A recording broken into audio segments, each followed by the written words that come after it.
Right, this time, buildings. Now, as you see today, there's the surface of the earth, a few little buildings underground here, bunkers and stuff like that. Most of it is on the top, fighting with the trees, which we need. O2, O2, CO2.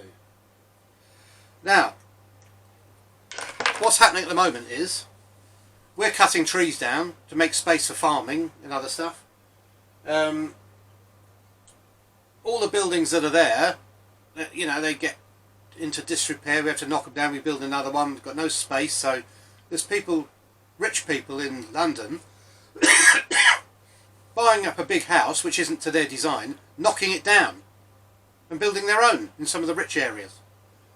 People have started to go underground in London now because there's no space. They shore up the house, get the builders in and build a huge load of rooms underground. So it's all possible. Now what they do in other planets, and nearly every single one, they've all followed the same system because they're all communicating. The information has been shared. These buildings that existed originally are kept for historic purposes. If a certain product was made there and has been made there for thousands of years, they will keep that as like a museum, but working museum. So all your history is kept, and any rubbish is returned back to green land, grass, etc. What they've done, any new buildings go underground. Now, reason for this is this amount of, or whatever it is, it could only be 3 feet. You don't get any changes in temperature.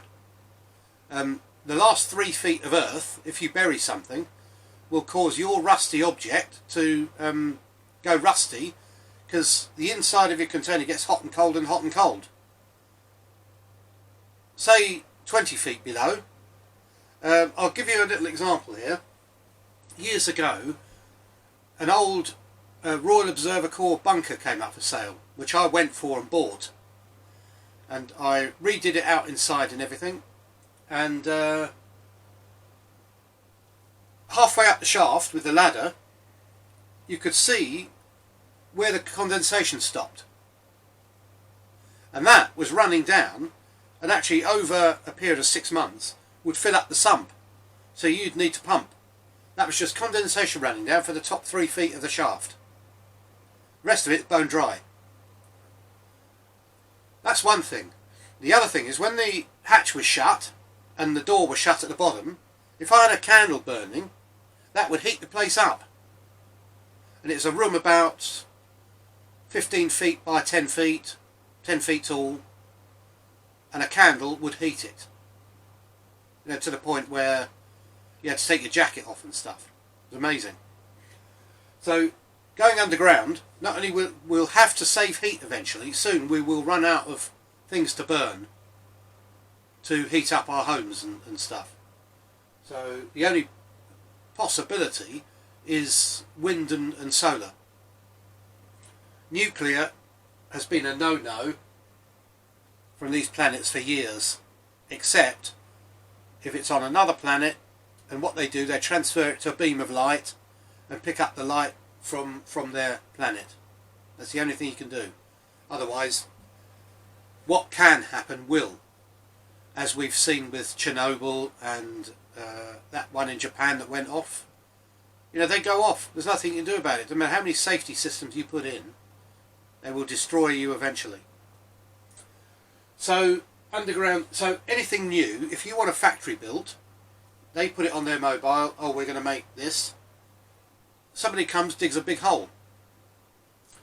Right, now, one of the ones I saw, this planet where they kept taking me back to show, not taking me back, but showing me on the screen exactly what they did, was V-shape. This is 45 degrees. Now that V-shape stops stuff caving in. So you could put in layers, and they're your abodes, with a corridor in between. Now, we had a little toilet in the bunker, and if you were sitting at the desk and somebody was in the, we used to go into the toilet and somebody would make a noise to see how the transmission went through, and you couldn't hear anything because it was concrete. So there's your concrete shape anyway. So that was V-shape, and then they filled it up with the abodes, and all the abodes were just concrete, but the lining was yours, and you used to move the lining from wherever you lived before, and they would all fit, and you'd build them in. But they were big, you know, the buildings were big, and you could have 1 or 2 or 3 rooms or whatever. And corridors, very, very nice looking. The picture I was shown was like, because you're not restricted to space underground, the corridor was 50 feet across, with lots of ornate stuff in it, and walkways and sort of swirly things where you could walk, and ponds and that. And then the little doors for the abodes were off of those, and you'd go to your front door, open it and go in. So it's not concrete blocks as you think, oh, we're restricted to space because of money. You know, these are big. And then what was really, and obviously all your transport links in the tubes come from each one, come from each level. So you don't have to use stairs if you don't want to. One of the ones had a lift in it, which is, this is amazing, this. So if you've got old houses that you want to preserve because they're from our history, you preserve those. Preserve the factory, preserve high-rise buildings, whatever. Remember, what goes up must come down. So for whatever reason, any high-rise stuff you build will eventually come down one day. Either under your steam or under its own. So that's another thing with an underground house. Can't fall down. Now, the lift system that I saw on one particular building was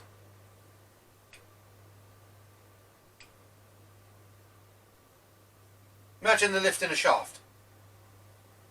Here it is. Now, what happened was, here was a big weight, okay, on rails. There's the rail. And what happened was, that was a very, very, very, very heavy weight on a rail, and when you dropped this end, the weight ran down, pulling the lift shaft up. When you raised it a few feet, with just a hydraulic, whatever, I assume it was hydraulic, the weight runs back down again. So this end, very, very little distance, and very, very little effort to pump, or a little electric motor or whatever, for a huge lift. Now that's quite amazing, because I would never have thought. So that weight just runs up and down the track, and this end just gets lifted a few feet. And that's in its own tube, and that will obviously be underground too. So here you've got your trees, see? So that was, I thought, was amazing. So you could go down as far as you like. All you've got to do is build a track the same distance for the weight. Now we you know, lack of space, we reel up loads of cable and put it on a drum. You know, you can still do that, but it takes an electric motor. But this doesn't. You drop it a bit, weight comes this way, raise it a bit, goes that way. And obviously, this speed of the lift dictates this going up and down a bit. So you can have some sort of electronic control. I didn't actually see it, but all I saw was a very simple diagram, a bit like that. But yeah, so advantage of a building underground.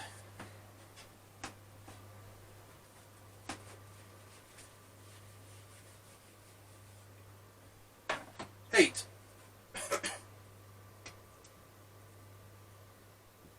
Okay. No maintenance. You don't have to paint the outside. No, weather doesn't matter.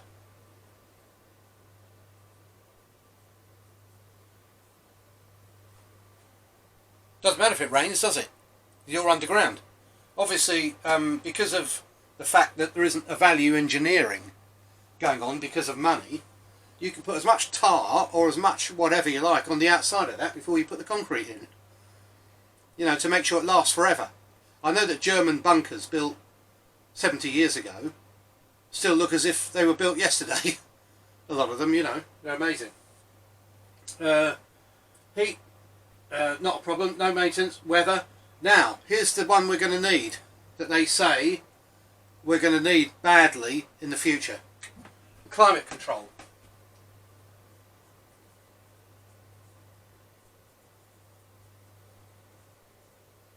So in your airspace, in your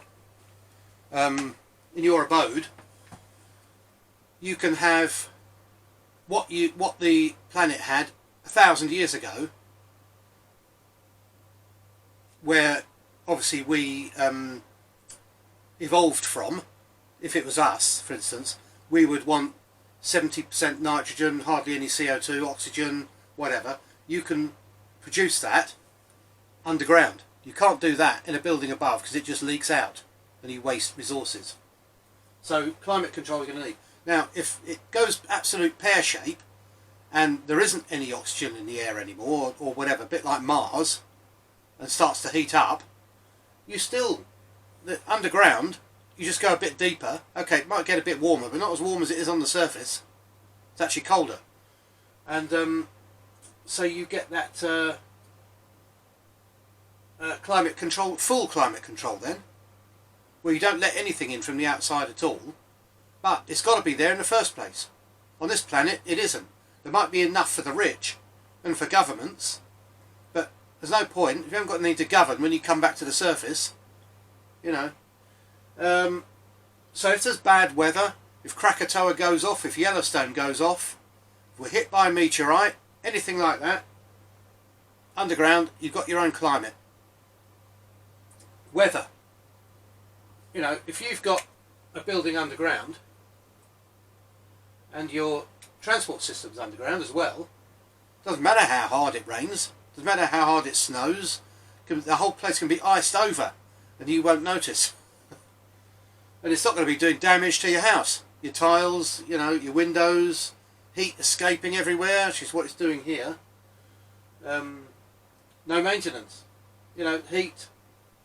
I think it was a 2-degree difference. When you go down certain, no matter how hot or how cold it is above, it only changes by about 2 degrees in that building. And you can go down as far as you like. Obviously fault lines and water tables and things like that we'll have to take into consideration. But if you're waterproof, doesn't matter how much water there is. You can be in water if you like, but I wouldn't like that much. So yeah, there's all that. I mean, there's quite a few other things too for buildings. I had a whole list of stuff. I should have brought it with me, but I'm sure you're going to tell me anyway. And of course, the top is then returned to managed trees and forests and places to walk and places to go camping and look at and all that, provided obviously the climate is okay. And that's what you'll be doing most of your time, so you probably won't be underground. That's really only a place to sleep. I mean, they were all different. They just kept showing me stuff over and over again, and it was there was big buildings, small buildings. I know that when they reach a certain age, they get their first abode free, and their transport free, and their mum and dad give them their mobile, if there was a mum and dad or whatever, a dad or a mum equivalent, give them their mobile on their debut age, whatever that might be. So yeah, so that's buildings for you. But the lift system was amazing. The V-shaped building system, very important, because it means that if there's any pressure from the outside, the V-shape just gets pushed up a bit. So that was initially, anyway, you know, sort of, then you build in the V, and the massive machines that they have to do this, all fully automatic and all operated from people sitting in their own homes. You know, the screen on the walls, it was such high resolution that it's like you're there. 3D, you know, it's like you're there. So there is no problem with that. The machine turns up. You might have 20 people trying to control it, but only the best inputs will be accepted by the machine for the job. So you've got some sort of control there, automatic control as well. But one machine I saw came along, dug out, it hammered this like big square like metal cutter into the ground and lifted that up with the hole all filled with earth and then just disappeared, leaving this big square hole. You know, and then another machine came along, lined it, another machine came along and dropped the concrete container into it. And that was somebody's house. And then the earth that came out of that was filled in over the top.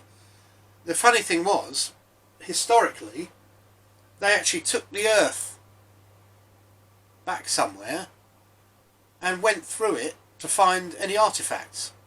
And it was all north, south, east and west orientated. And they took it off layer at a time. If there's any artefacts, they were photographed and put on a GPS type database to say exactly where they came from.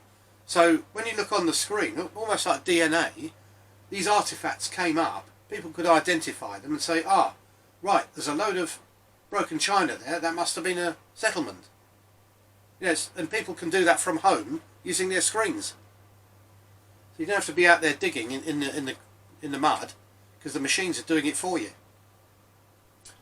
That's another thing I was quite amazed at, because all these people like their history. Because, you know, the history is a part of how you got there, and it also helps with what's going to happen in the future. So they want all that recorded.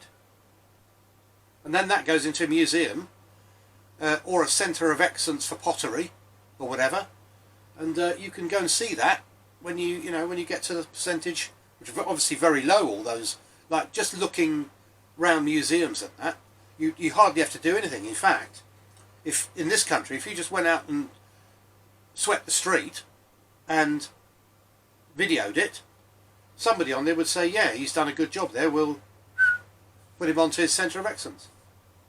But might be someone across the other side of the world. But if that system was on there, the place would look like a new pin in about 3 or 4 days, you know. But no, I don't think, you know, as humans, we're still too savage and too greedy, basically. And we've only got so much time on this planet, and we want to enjoy ourselves, which is another reason for not going to work every day. You know, on the money system. You know, it's outrageous. So yeah, so that's all I saw, all they told me about. I didn't spend an awful lot of time on buildings, but they did say, you know, you obviously got a problem with the surface at the moment. Get going underground. And the other problem we've got, you got a globe here, and you've got a country everyone wants to go to, and a city everyone wants to go to. So they're all going like a Hoover. This place hasn't got any more room, and, you know, no more space for buildings. House prices go up. So like in London, house prices have gone up so much that people all around the world are buying them and leaving them empty just because they go up and it's better than putting the money in the bank. You know, that isn't, and that's a money problem again with buildings. You know, it's not right. You know, it's not. You know, there's people from Russia with ill-gotten gains buying houses in London. You know, using bribes. And then when you go to see who owns the house, it's an offshore account. And nobody knows who owns it. It's just an offshore company. So nobody knows who owns the house. They should all be taken back and go onto the building system. If you're born on this planet, you're entitled to somewhere to live, basically. You know, it's part of you being born here. Doesn't matter what circumstances was to lead up to you being born here, but because you're actually born and you're actually there as a crying baby, you are entitled to have somewhere to live, not to have to pay for it. Simple as that. So that's it. But obviously you live with mum and dad till, say for instance here, 18, and then they say to you, oh, right, where do you want to live? Here's your mobile. Oh, I've always wanted to live there. Bang. Next few hours time, a building comes up. Or a few weeks time, they built it for you. No messing around, you know. No, oh, got to wait to save up. Oh, got to pay for a mortgage all my life. Oh, I've got to work to pay the mortgage. Oh, wait a minute. I've got my house, but my life's gone. You know, what is the point of that? There'll be some rich person, someone going, whoa.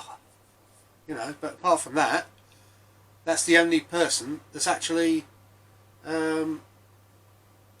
benefited from you working all your life. Everyone says, oh, you've got to do this, you've got to pay taxes for your country and all this. Then what? They give it away, clean out their moats, you know, obviously not spending it on us, because there's so much going on in the government, the corporate thing and all the banks and all that. They're sort of in elections and fighting against each other. They're not worried about us anymore. You know, they might say in their manifestos they're going to do this, this and this and this. Never happens. They've said they're going to be building houses. In their system, on the mobile, person wants a house, government doesn't get involved. The builders do, and the people who know, because they've passed courses. You can't suddenly turn up and say, oh, I want to be a builder, and buy some tools and go. You can't do that. You have to go to the Centre of Excellence, learn how to do it, watch all the videos, YouTube based system, obviously. So, you know, I've learned more off YouTube than I ever did at school. I'll tell you that now. So that's it. I think we've got to, 23 will do for that one. If you know anything else, I think I've done buildings on the consultations as well. We realise everything we do is because of this encounter. All the things we know mainly are because of that. I'm just too dopey to sort it out up here, which is the problem. Okay, thanks a lot.